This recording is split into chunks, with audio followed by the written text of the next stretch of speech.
this river. What's the trouble, Mrs. Ambrose? That thing's floated by again, Stephen. In with one tide, out with the other. Oh, I'm sick of it. Don't get upset, Mrs. Ambrose.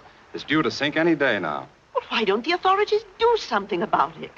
They know that the tides cause the same filth to wash back and forth. Back and forth. Oh, I tell you, I hate this river.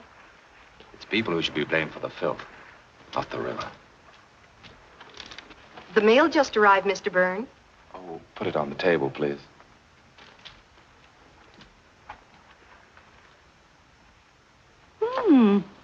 Looks like a manuscript. My manuscripts are like the tide out there. They always come back.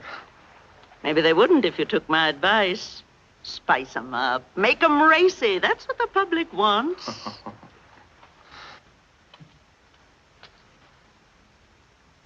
What is it, Emily? Well, it's just that it's getting awfully late, Mr. Byrne, and the plumber hasn't arrived to fix the downstairs tub. But if he hasn't come by now, he probably isn't coming at all today. Use the upstairs one if you like. Thank you, sir.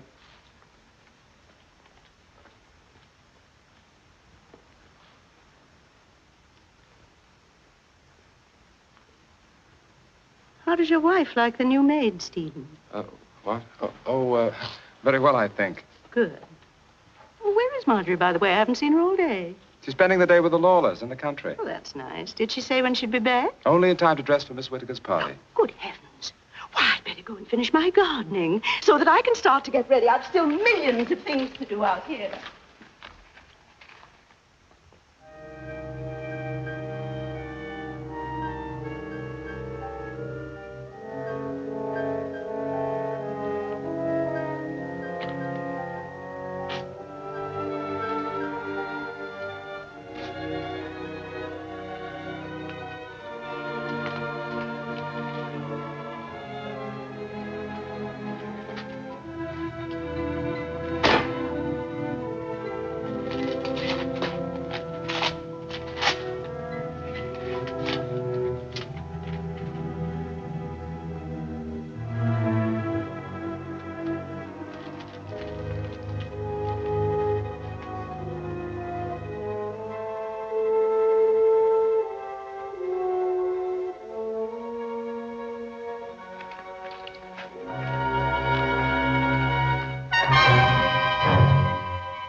Emily.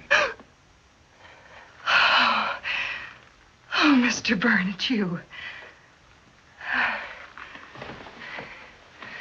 Oh, you frightened me. Did I? I thought you were still in the garden. Did you?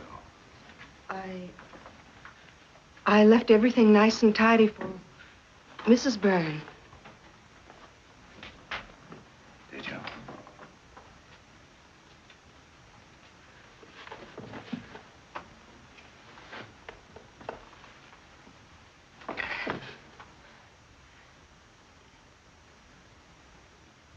Mr. Byrne, please let me by. Of course. Nice perfume you use, Emily.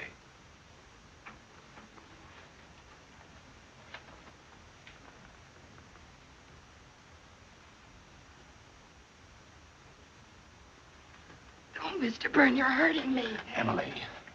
You've been drinking. Let me go. Would you like me to tell my wife that you've been dipping into her perfume? I don't care. Let me go. Let me go. Emily. Let me go. Let me go. Let me go. Shut up. Let me go. Stop it. Do you want the whole neighborhood to hear you? Pull yourself together and I'll let you go.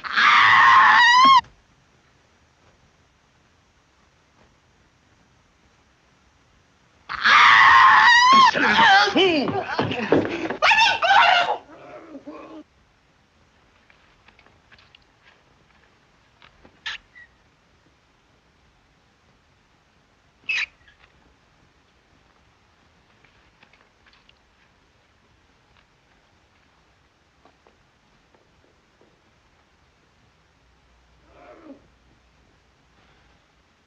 That's better.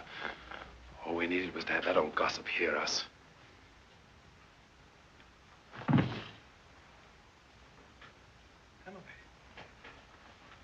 Emily. Emily!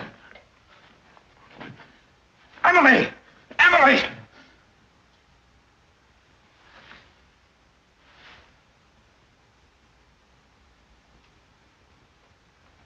Merciful God.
Hello, Stephen.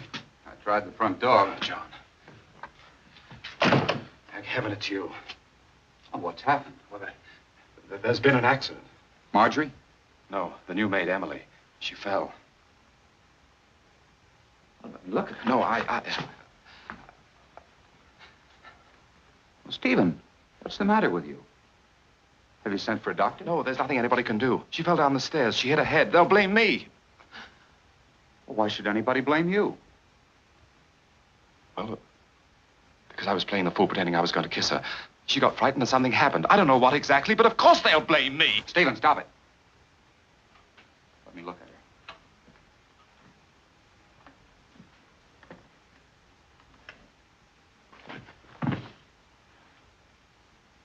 girl didn't fall. She did. I saw her. She was strangled. It was an accident, I tell you. I scarcely touched her. I hardly put my hands to her to prevent her screaming. You don't know how quickly it happened, John. You don't know.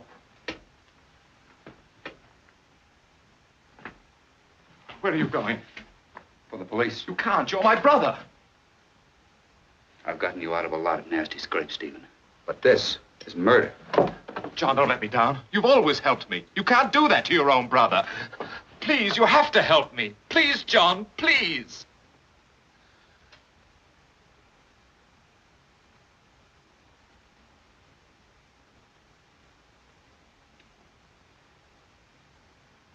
All right, Stephen.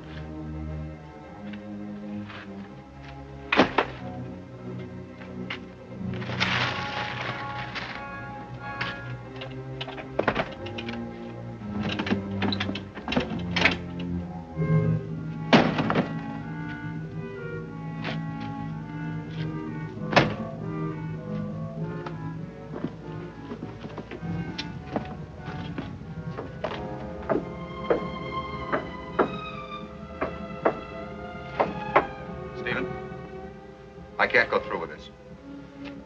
You promised to stay up there. Listen to me. The only thing to do is to go to the police. Tell them exactly how it happened.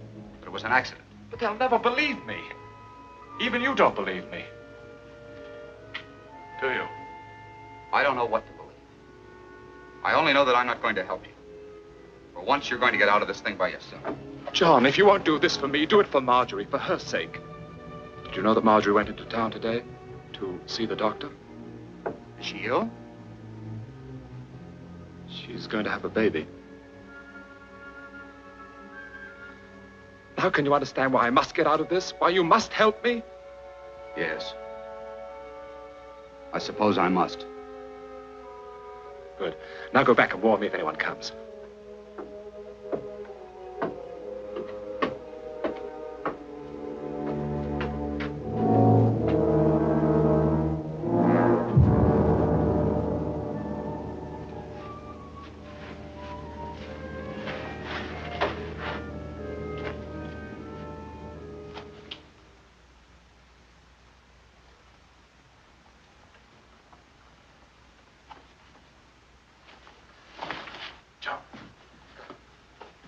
Wait a minute.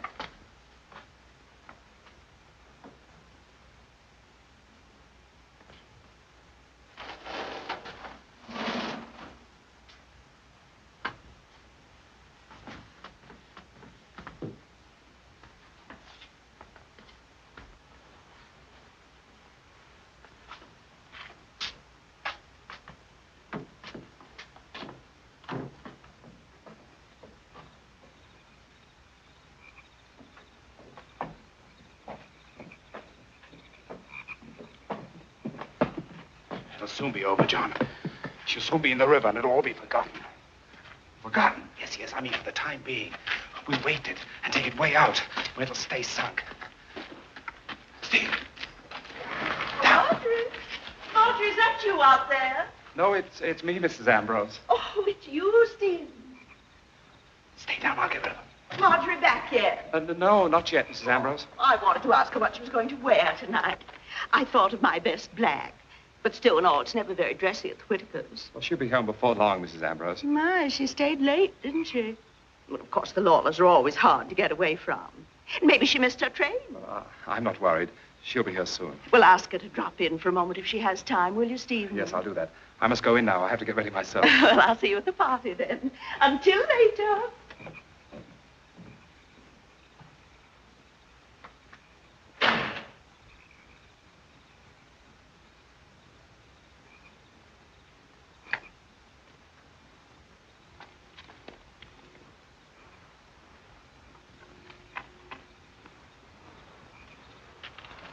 I thought the old hag would never leave. I thought you said Marjorie went to the doctor's today. She did. Mrs. Ambrose said she went to the Lawlers. She went both places. The Lawlers live in the country. If she went there, it means she spent the day... I tell you, she went to the doctor's. Now stop quibbling and help. A scandal would ruin all of us. There are more people to be considered than this dead servant girl. You used to refer to her as Emily. John, don't be like that. Can't you understand how I feel? If I could undo what's happened, if I could go back. But I can't. I've got to think of Marjorie and my child. This has been a lesson to me. I know I've been foolish, but I'll change. I swear I will. John, Marjorie will be back any minute. All right, Stephen. All right. You've talked me into this, too. Just as you have 1,000 times before.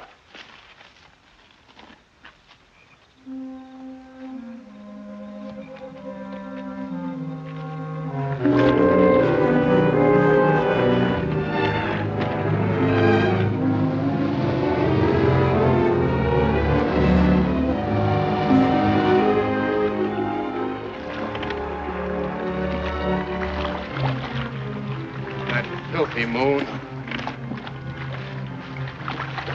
Don't you think what if you tie the anchor to the sack? Yes. Oh, this should do it. First the anchor.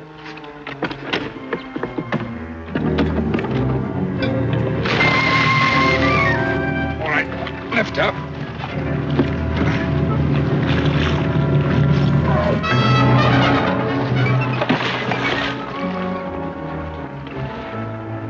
Did you see that? What? Something bright. Something flashed out there in the water. Let's get away from here. I'll drop you off at Weed's Point so Marjorie doesn't see you.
Stephen? Marjorie. Is that you, Stephen? Yes, Marjorie. You frightened me. Sorry, dear. I couldn't seem to find the light. Where have you been, dear? I, took the boat out. Well, do you know where Emily is? Emily? Yes, she's not in the house, and she promised to help me dress for the party. Oh, she said something about going for a walk.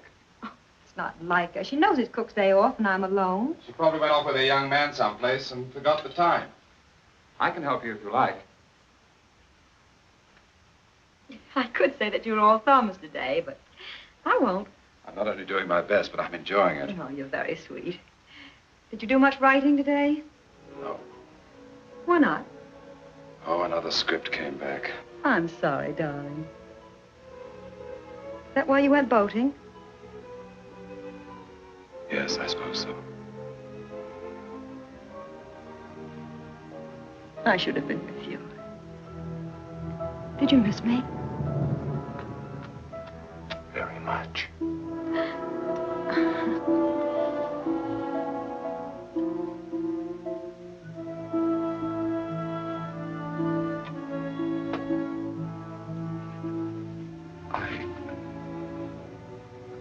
Wish you hadn't gone out today.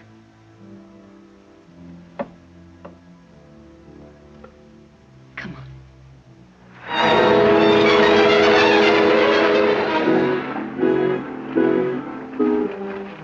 Darling, what is it? What's happened? Oh, what is it? What is it?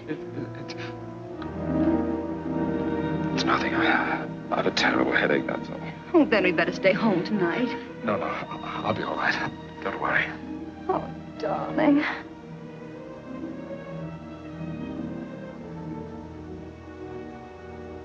Grab the lady by the hair. Round the lady over there. Into the center with a 1, 2, 3, and round that gent from Tennessee. Oh, I can't anymore, Stephen. I'm exhausted. Go on, you're the liveliest of the bunch. Wonderful party, Mr. Whittaker. Thanks to you, dear boy. Circulate. 8 hands around. Stub your toe and you'll fall down at last, my favorite part. How many times you said that this evening? 4, first time I've meant it. Circulate. 8 hands around. Stephen, you're wonderful. You inspire me, Effie. Stephen, you write a set of nice things. Alaman left. Grand Island left. First you'll right, and then you'll left. To meet your partner and give her a swing and promenade all around the ring.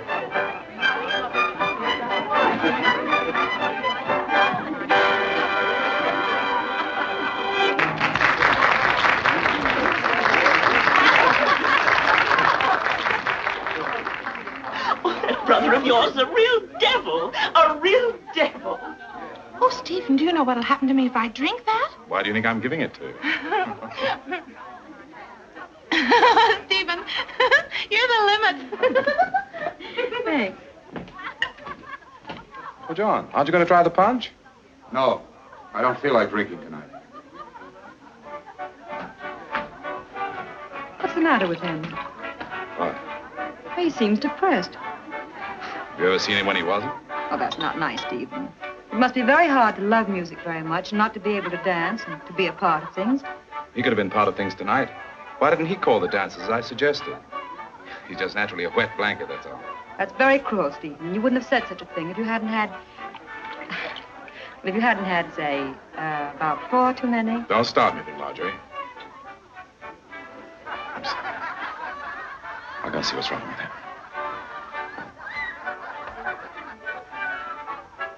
John! Why are you leaving? Just what is the purpose of all this dancing, this drinking? Don't you understand? Can't you see what I'm trying to do? No. Well, if anything should ever come out, everyone will remember that we were here at the party, acting in a normal manner. Well, I think it's repulsive. Do you think I'm enjoying myself? Frankly, I do. Why, if it weren't for the fact that I'm protecting both of us. Us? Yes, us. You helped me get rid of it, didn't you? Whatever I've done, you're in it with me. So I advise you to keep your mouth shut. Sorry I had to remind you of that. Well, I'm going to join the party.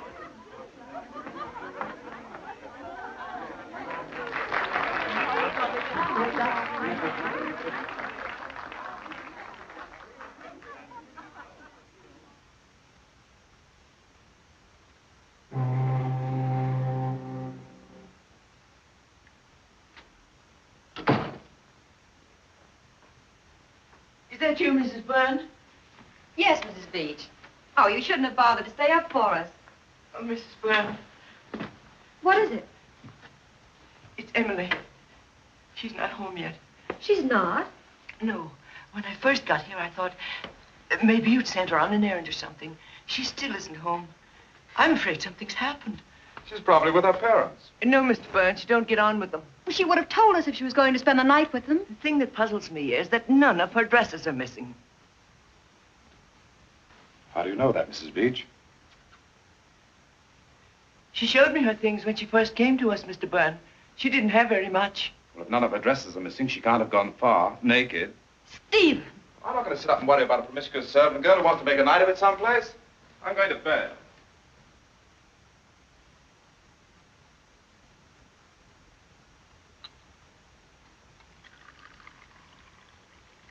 Wouldn't waste my time reading such trash if I were you, Mr. Byrne. Since when is the disappearance of a human being considered trash in your estimation, Miss Bantam? Since I found out what a bad name that Emily Gaunt has given young women like myself in service. Bad name? Yes. That Emily was a proper hussy. Gadding about night after night. Young men followers and heaven knows what all. There's no doubt but that she was out with one of her many sweethearts the night she disappeared. And she went further than she meant. But you make your own bed, you must lie on it. We Would you like your eggs now? No, I don't care for any this morning. Now, Mr. Byrne, you haven't eaten proper all week. Miss Bantam, did you know Emily Gaunt? No.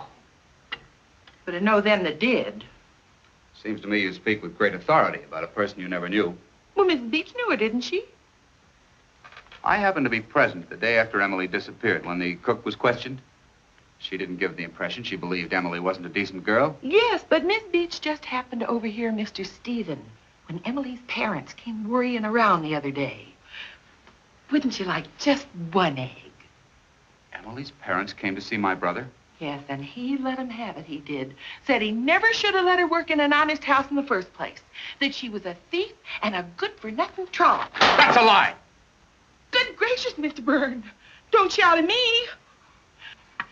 It wasn't me that said it. It was your brother.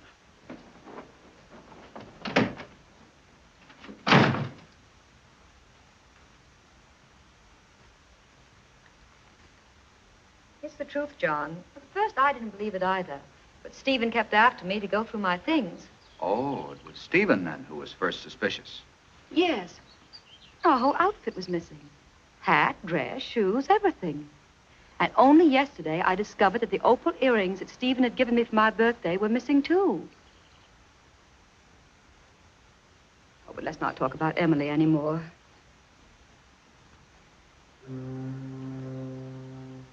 It's Stephen that I'm concerned about. I don't know exactly how to say it. There's such a peculiar look that comes over his face when he's talking about Emily.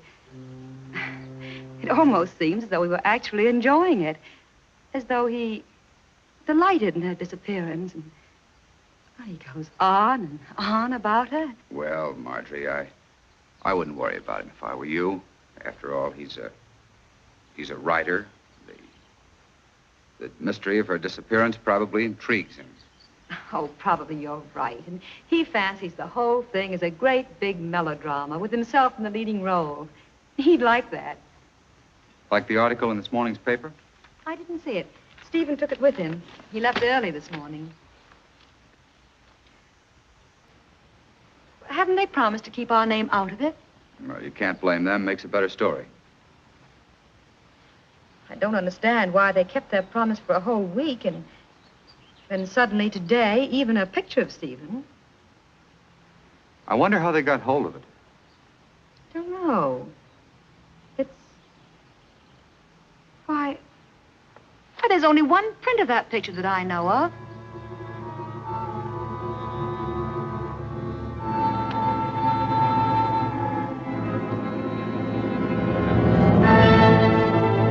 Now, isn't he like a child?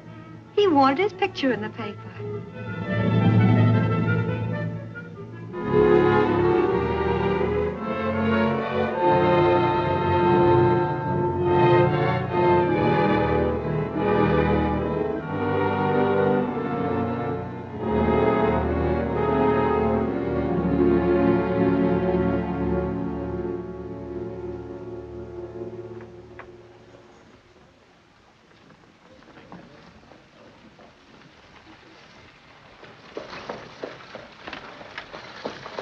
How do you do, Mr. Byrne? Mr. Miller?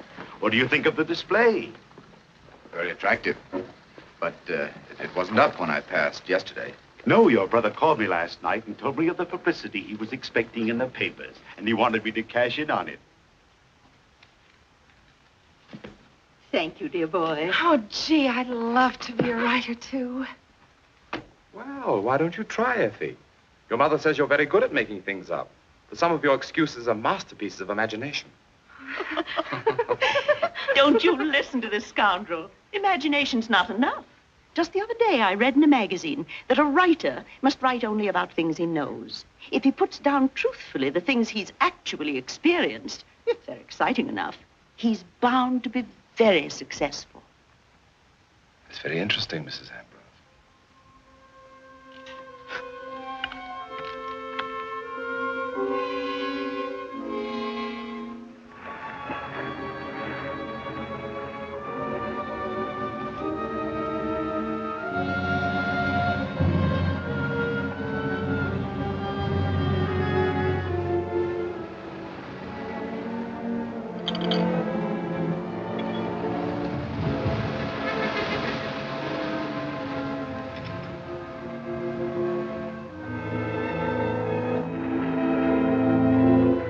Don't touch that!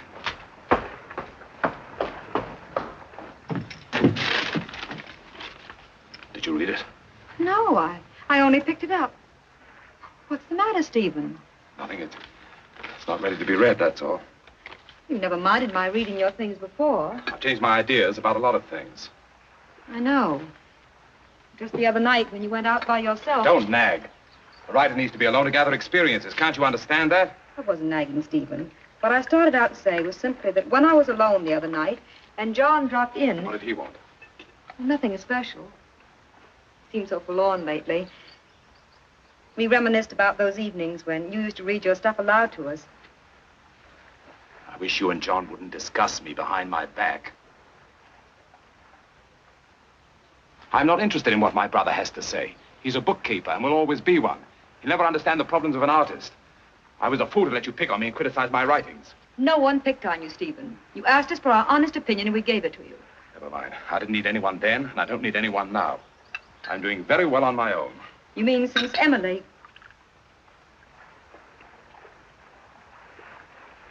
Go on.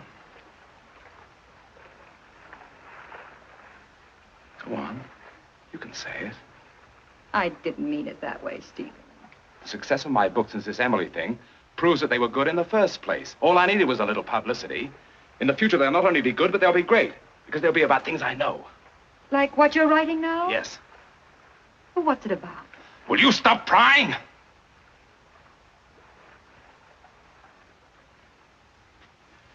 Let's have our tea. I wasn't crying, Stephen. I was only interested. I don't care for any tea. Thank you.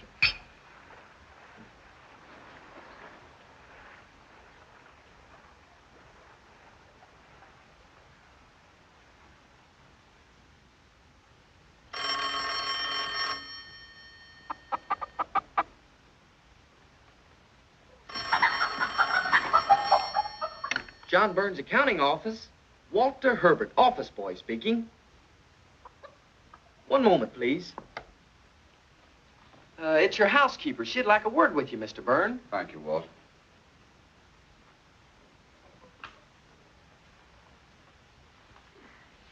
Check these over, Elmer.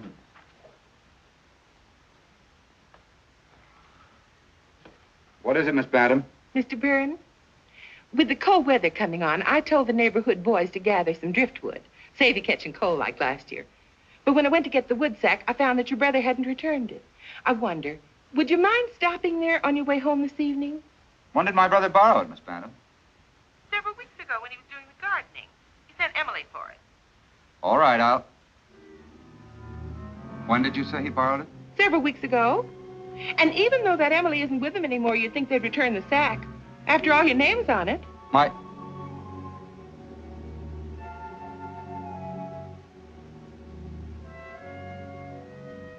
name is on it? Yes. I stenciled everything you own with India ink. I'll go for it if you're busy.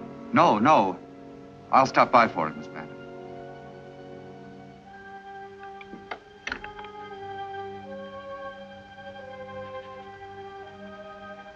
I hate this river.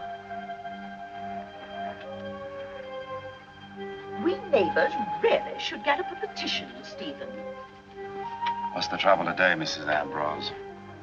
That horrible thing floated by again. That dead animal. Couldn't be. Must have sunk long ago. No. No, it isn't. Well, it's a sack. Yes, that's what it is. A sack of some kind. Probably filled with rubbish. You see it?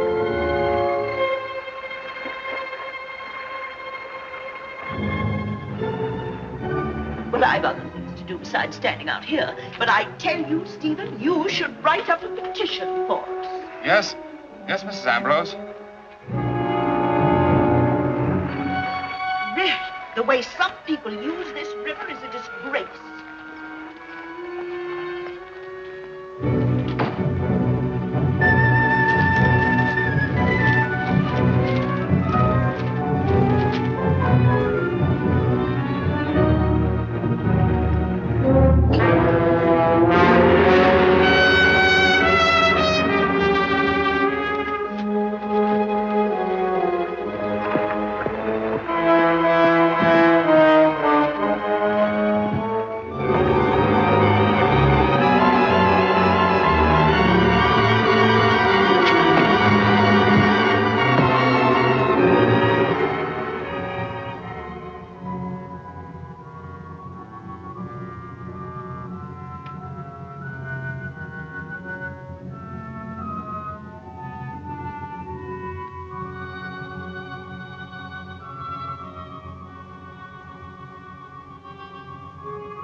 Penny, for your thoughts. Hello, John. Hello, Marjorie. Is Stephen in? No, he's on the river somewhere. He seems to have found an unusual interest there lately. But won't you come in?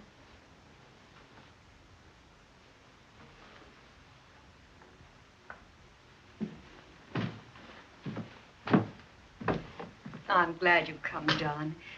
I need someone to talk to very badly. When I feel like this, there doesn't seem to be anyone else in the world like you. Do you mind? You know that I don't. You're nice, John. Very, very nice. Yes, like mint tea when you have a cold. Oh, no, John, like a friend. More than that. Stephen?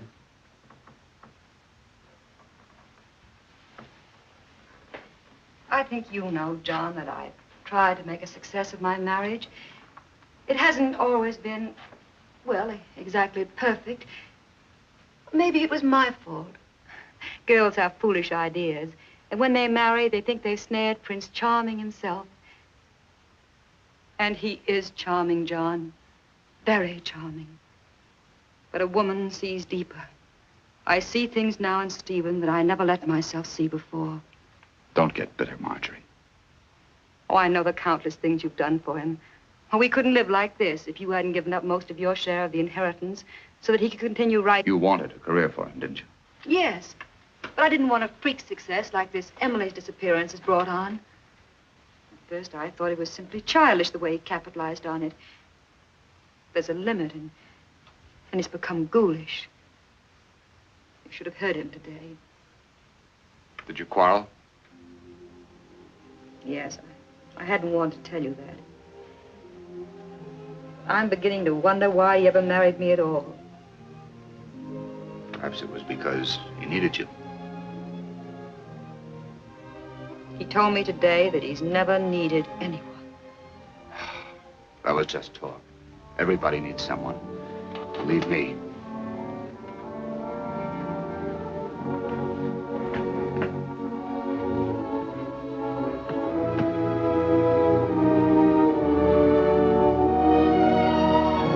Are you lonely, John?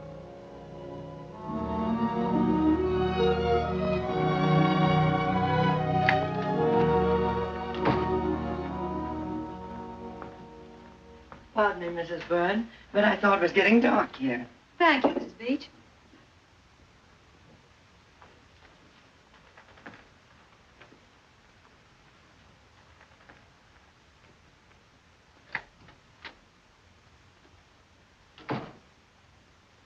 Sorry I said so much, John. It's unfair to talk about Stephen behind his back. But when you're worried, darkness does something to you. I understand, Marjorie.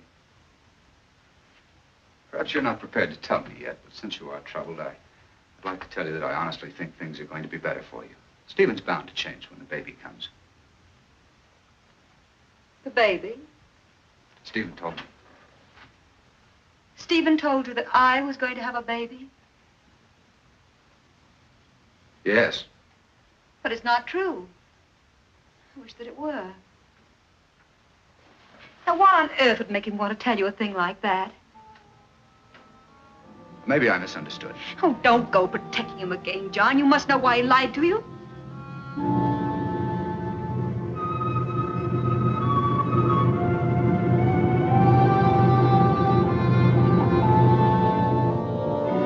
I can't discuss it now, Marjorie. Tell him to come to my place when he gets home.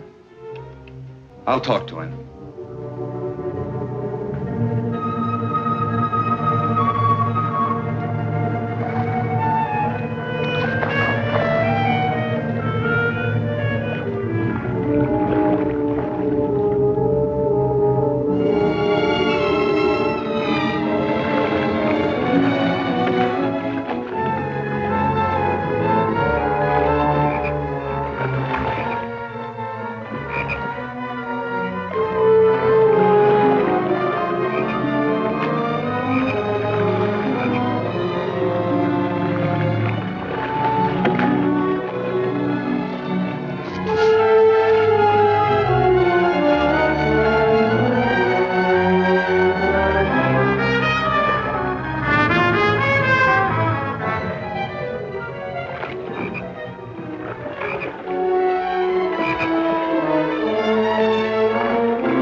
right.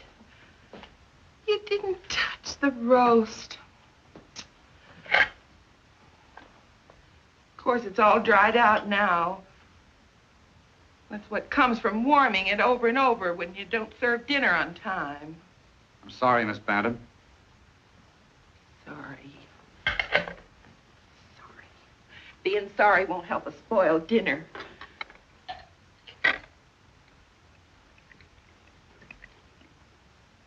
You'll be sorry when you get stomach ulcers.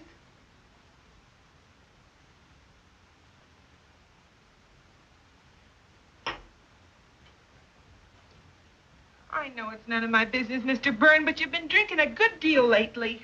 I appreciate your interest in me, Miss Bantam, but I must remind you that I'm quite old enough to determine my own drinking capacity. When a man's alone as you are, he should be grateful to have somebody look after him. I'd be grateful to you if you'd stop nagging at me. Why, I never heard of such a thing. Just because I take an interest in you. Well, I don't want you to take an interest in me. I'm quite capable of running my own life. All right. Seems like I can't do anything right anymore. You didn't bring the wood sack. No? But I told you the boys will be here in the morning to gather driftwood. What shall I tell them? I don't care what you tell them. Now, please leave me alone.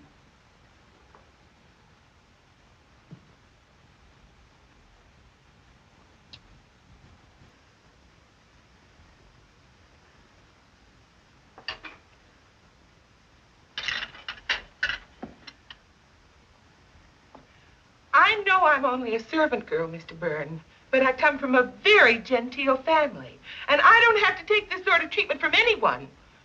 If you want to be left alone, perhaps I can leave you alone, permanently. Just as you wish, Miss Bantam. You mean, you want me to go? That's entirely up to you. Well, I can certainly take a hint. Now look what you made me do. Well, I'm leaving you, Mr. Byrne. I'm leaving tonight, and you can get somebody else to take your insults. And I hope you get a thieving hussy like that Emily Gaunt. That's what you deserve. Not a decent girl like myself.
John, it's come up.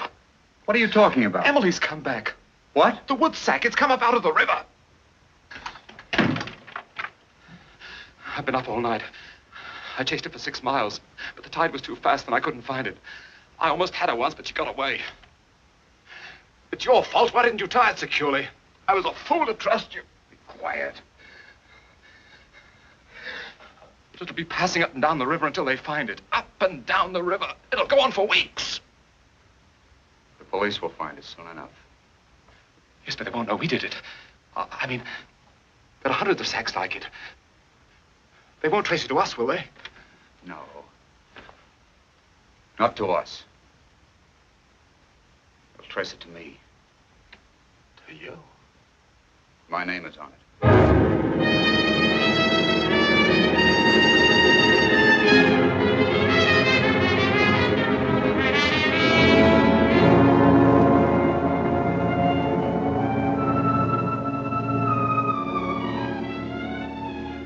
There's a gentleman to see you, Mr. Byrne. You know I don't wish to be disturbed. He's from the police, sir. Please. Send him in. Yes, sir.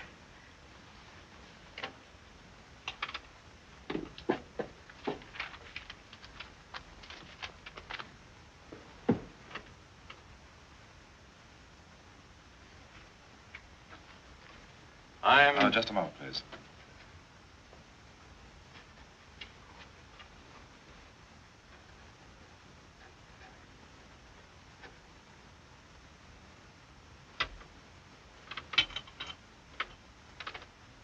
Sorry, I wanted to get my thoughts down before they went away. I'm Lieutenant Sarton, sir. How do you do? What can I do for you? Well, it's about, this sack. Ever seen it before? I don't know. Sacks look pretty much alike. Oh.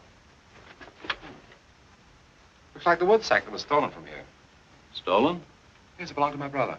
Oh, yes, his name is stenciled in there. Is it? I didn't know that. You say that it was stolen from here? Yes, we borrowed it from him, and when I went to return it, it was gone. Hmm. About how long ago was that? About 3 or 4 weeks ago. But if you know it belongs to him, why do you return it to me? Well, we tried to contact him all day, but had no success. You see, this sack contained the body of Emily Gaunt. Clad only in this inexpensive dressing gown.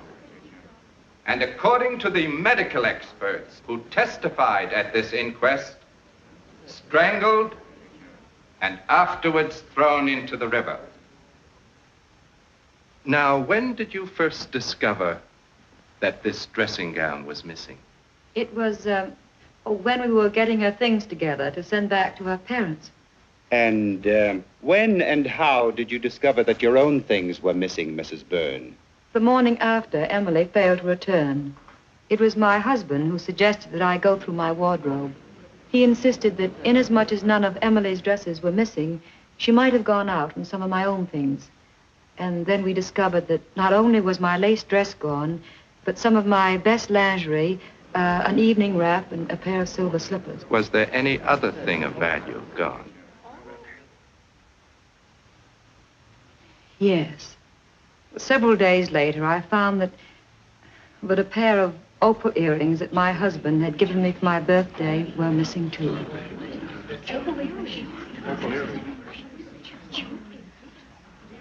Then you're under the impression that it was Emily Gaunt who took these things. It was hard for me to believe, for in the short time that Emily worked for us, I found her most dependable. But I was forced to this conclusion.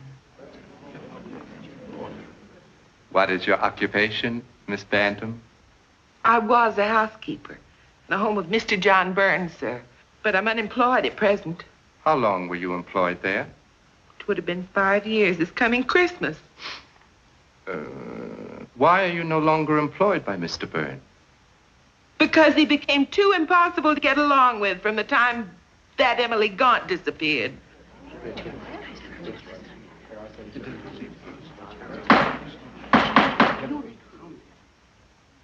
Please explain yourself, Miss Bantam. Well, Mr. Byrne became so irritable I could scarcely speak to him and get a civil answer. In what manner would you say that he had changed? Well, Mr. Coroner, he was in the habit of eating a very hearty breakfast. Through all years I worked for him. But after that, Emily Gaunt disappeared. In fact, the very morning the story appeared in the newspapers, he scarcely touched a thing. And several times, when I even indicated that the hussy might have got what she deserved, he practically snapped my head off.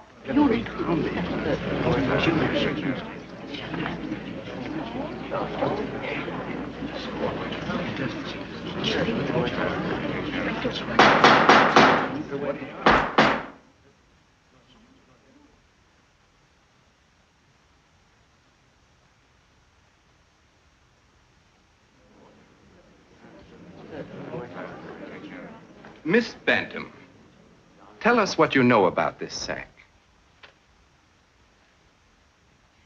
It's Mr. John Burns, all right. I stenciled his name in it. The one that was borrowed by Mr. Stephen Byrne? Yes, Mr. Stephen was doing some gardening and needed an extra sack. Emily came for it. And to your knowledge, the sack was never returned? No, sir. But of course, it might have been returned without my knowledge.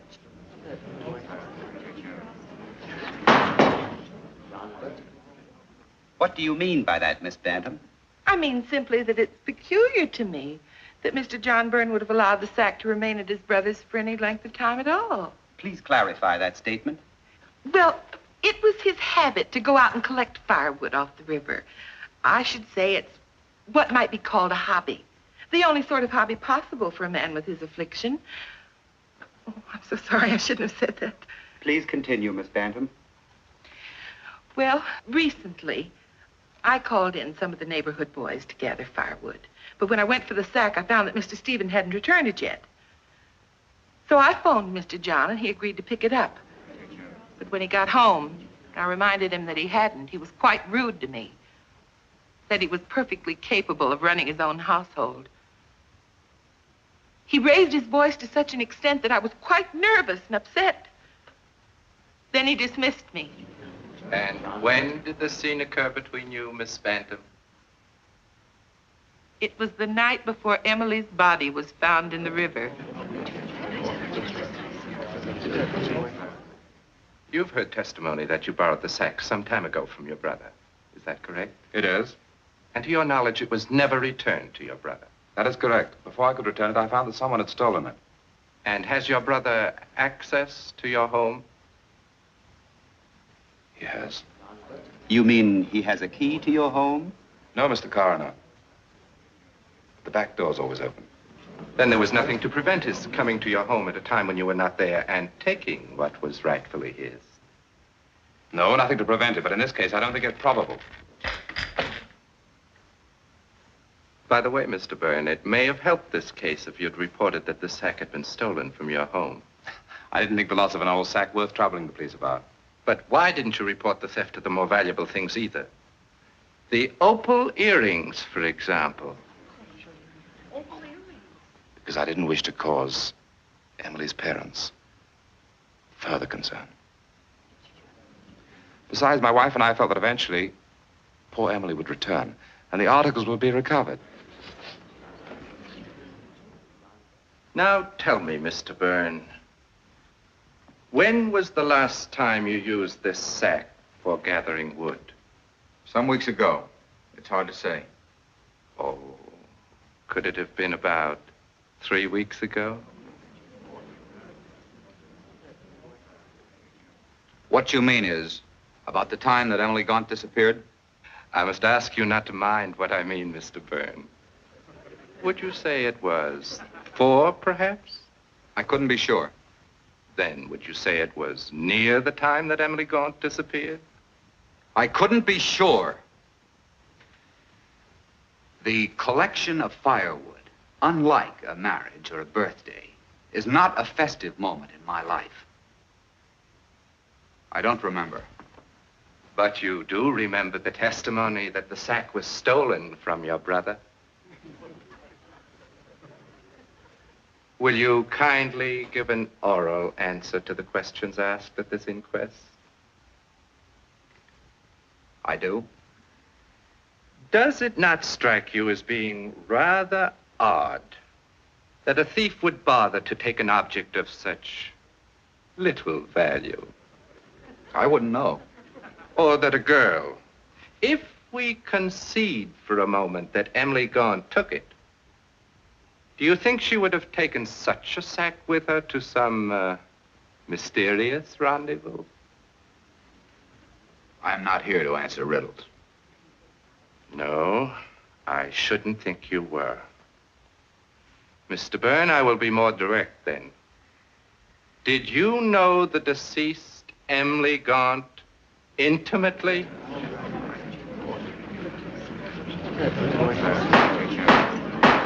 Mr. Byrne, I asked She was employed by my brother. I knew Emily Gaunt by sight. Is it usual for you to zealously defend persons whom you're known by sight to the extent that you snap off the head of a woman who has served you faithfully for 5 years? I would defend anyone who was being maliciously slandered. Very admirable indeed. Especially when they were being slandered by people whose bitterness... That is all, Mr. Byrne. For one who was not here to answer riddles, I must say you've done very well.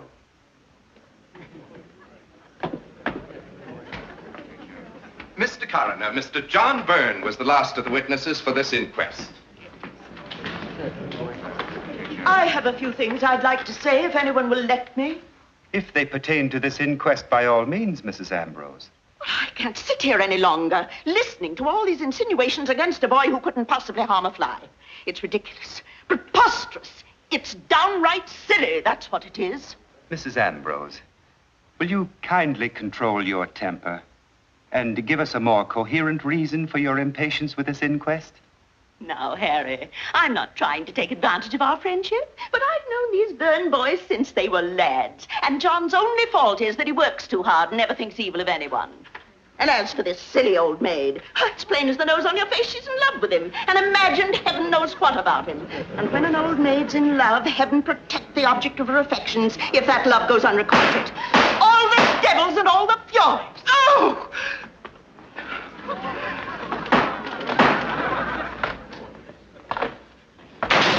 And if there's anyone else who wants to know anything about himself, just let me know.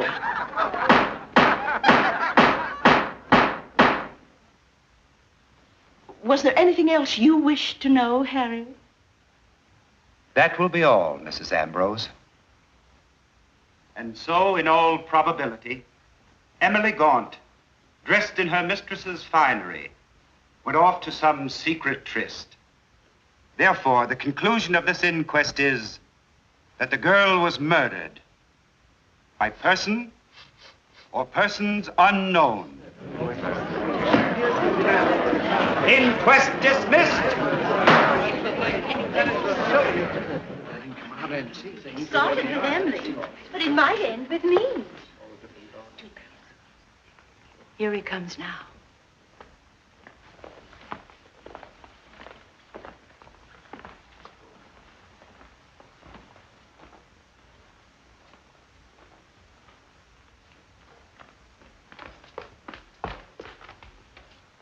Oh, Mr. Byrne. Mr. Byrne. Yes? No, not you. Mr. Stephen Byrne. Me? Yes. They'd like to see you inside a moment. Certainly. You go on. I won't be long.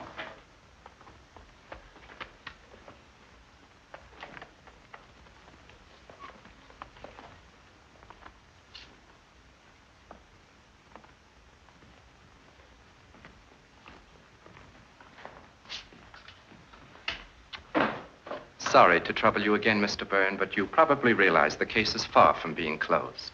So? Are you certain you have nothing more you'd like to say to us? Nothing. I can understand your feeling, Mr. Byrne. After all, the man is your brother. But if there's any further light you can throw on this... There's nothing more I can say, except that I'm fully convinced that my brother is innocent. Was that all? That was all.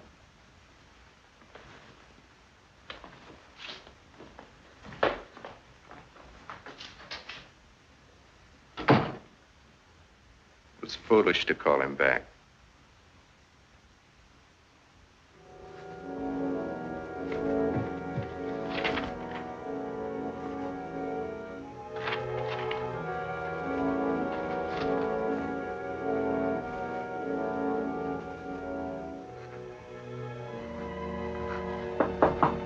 Yes. Stephen. What is it? You know I'm working. Stephen, why are you so irritable? What is it? I'm rather worried. Can't you wait and tell me about it later? All right, I'll be in my room. It's about Lieutenant Sarton.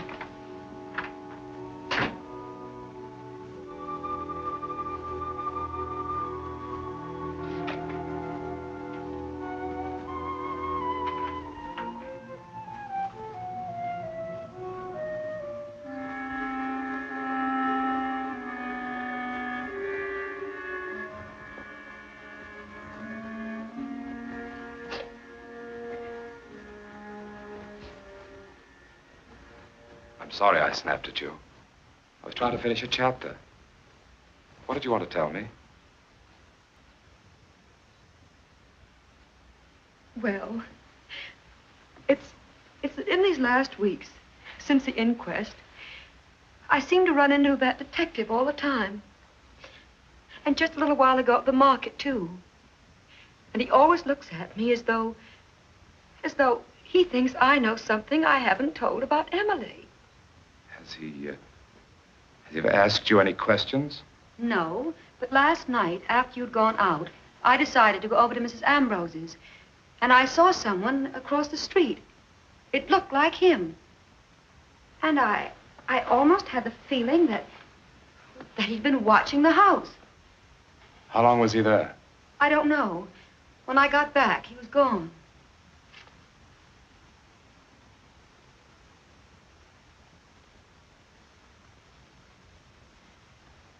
Well, if he has any snooping to do, I should think he'd do it in John's direction. What do you mean, Stephen?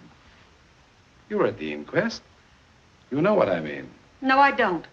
Well, if you ask me, he acted so stupidly that he forced everyone to believe that he had something to do with it. Stephen. On top of everything else, he hasn't acted normal since the inquest. He shuns everybody. He won't even talk to me. Well, let's face it. John's a cripple. He knows he hasn't a chance with a girl of our class. It's not hard to believe that he carried on with a servant girl. Stop it. Aside from everything he's done for you, he's your brother. There's a limit to this business of being brothers, Marjorie. Oh, Stephen, you're insane. You're very fond of him, aren't you? You know that. Are you in love with him? How long has this been going on? You don't think I haven't been aware of it? You have a filthy mind.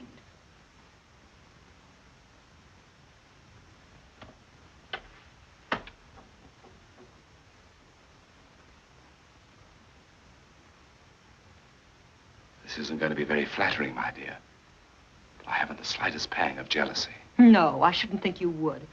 A husband who comes home drunk night after night and reeking of cheap perfume isn't exactly in a position to be jealous.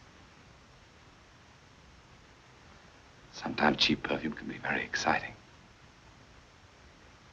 You are a swine, Stephen.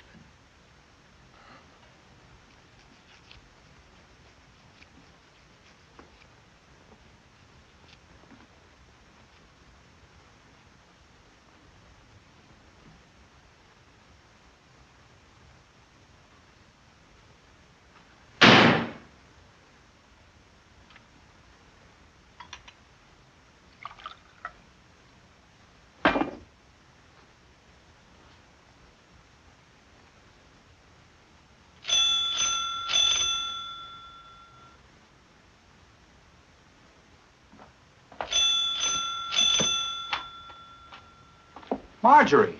Hello, John. Hello, Marjorie.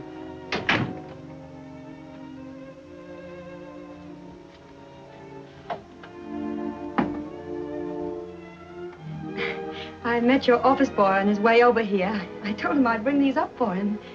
Thank you. I've been here so many times, John. And to the office, too. But you were never in. I know.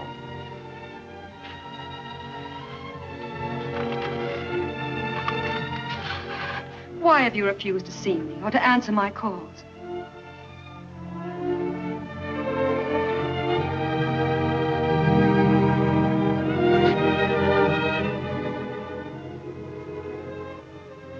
Haven't you found a housekeeper yet? There seems to be an extreme shortage of domestic help at present. Why, that's not true. Only yesterday, Mrs. Beach was telling me... It's true in the case of Mr. John Byrne. Even the children know that I killed Emily Gaunt.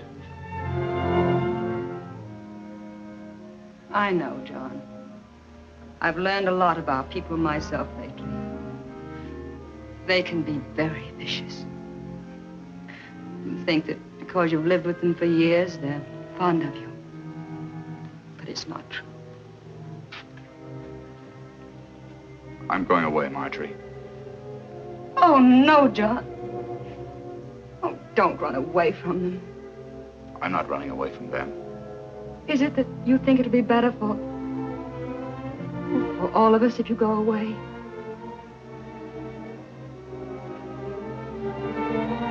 I've got to be sensible.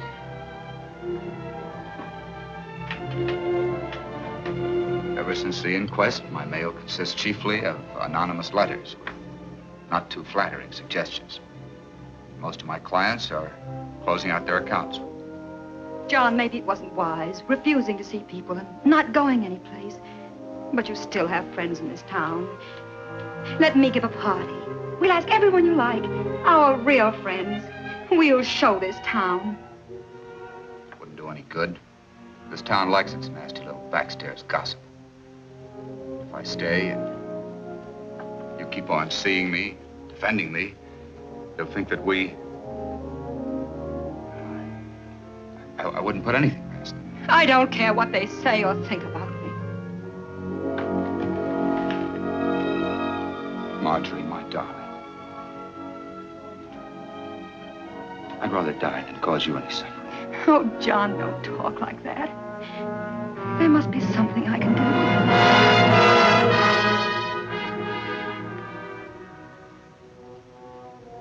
No. The only thing to do is to go away. I've thought it out very clearly. John, then promise me one thing.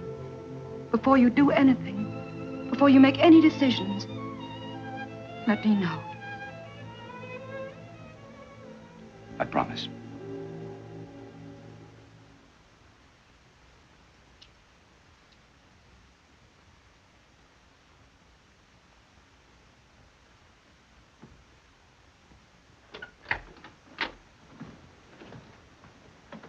Won't you come in, John? I'd rather not, Marjorie. Good night, then, and thanks for seeing me home. Good night.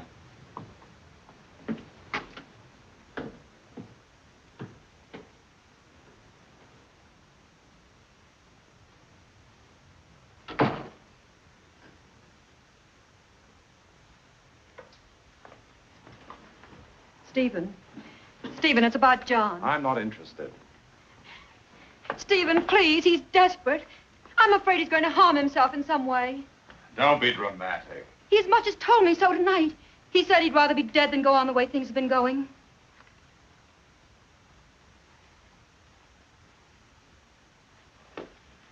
You mean suicide? Yes, Stephen. Please see him. Try to stay with him as much as you can.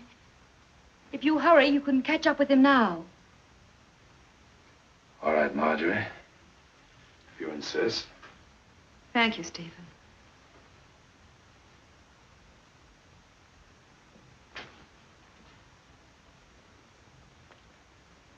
Oh, I almost forgot. Mrs. Ambrose was over. She said as long as it's Cook's day off, you should let her know if you want to have supper with her. I'm in no mood for her tonight. I'll have something here.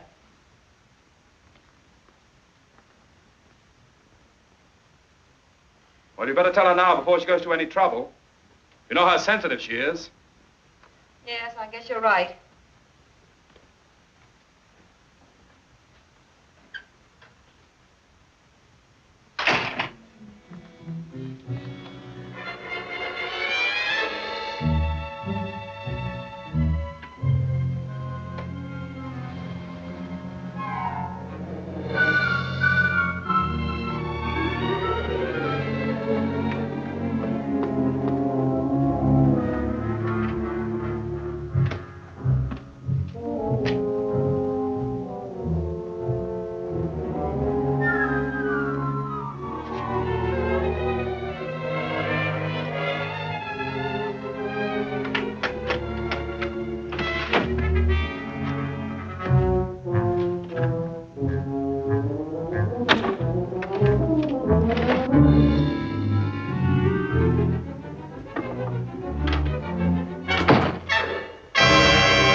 Stephen, Yes, John? what are you doing here? Marjorie was very worried. She sent me to look for you. Lucky I found you, isn't it? What do you mean? Well, you might have,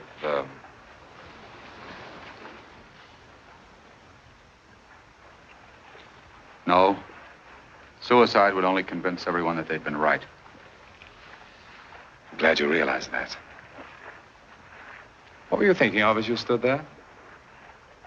Of another night on this river.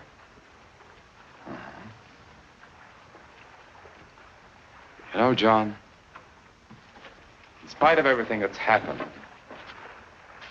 and everything that's going to happen, I want you to know that I've gained something. Gained something? Yes, I was always afraid as a child. I didn't have the courage to do things.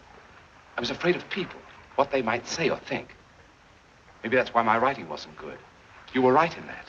But I'm not afraid anymore, and I've written something good. Because it's real. It took a murder to do that. Doesn't the end justify the means? You must be very, very ill, Stephen. Ill? Yes, sick. Otherwise, you couldn't think as you do. What's happened to you? You know, John, I wish I could really trust you again. But I can't.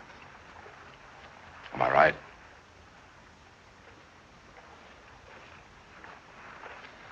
Suppose a policeman were to come up to us here, right now.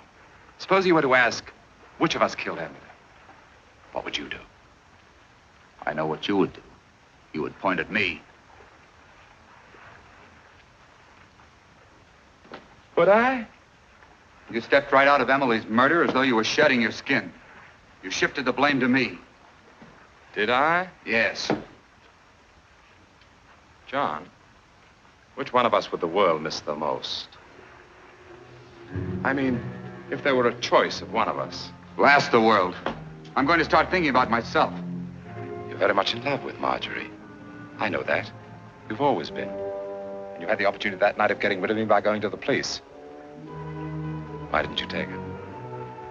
There are things you would never understand, Stephen. You're right, John. I can't understand my own brother expecting to go on sharing my wife with me. I'm going to the police, Stephen. I'm going to tell them the whole story, including my part in it. I should have a long time ago.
How many times have I told you to keep away from my desk?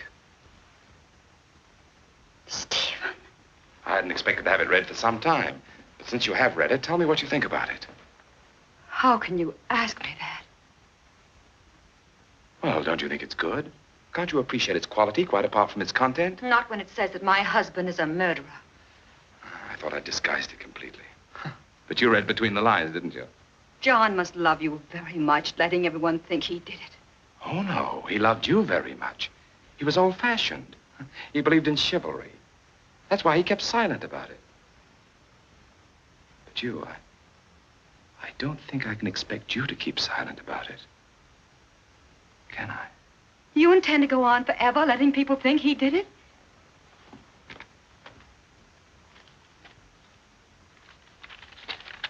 John disappeared tonight, if something should have happened to him, let's say he drowned himself in the river, that would solve everything, wouldn't it? Stephen. Everyone would know that he was driven to commit suicide by his guilt, wouldn't they? You're forgetting about me. Oh, no. I'm not forgetting about you. John committed suicide tonight. What? I saw to it. Before I'm through with you, they'll know that what John did once, he did again.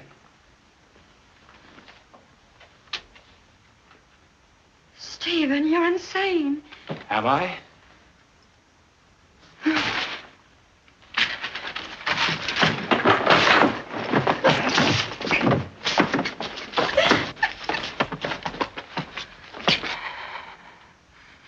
Don't you realize, Marjorie, you're reading the manuscript has solved everything.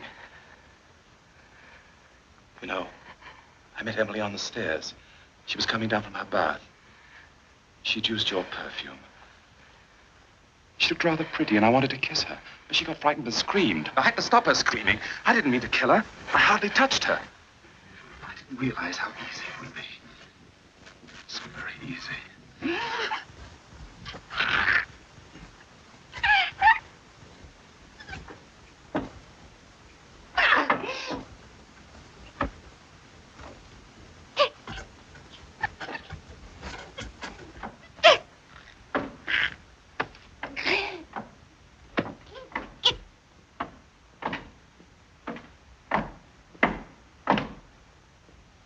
John.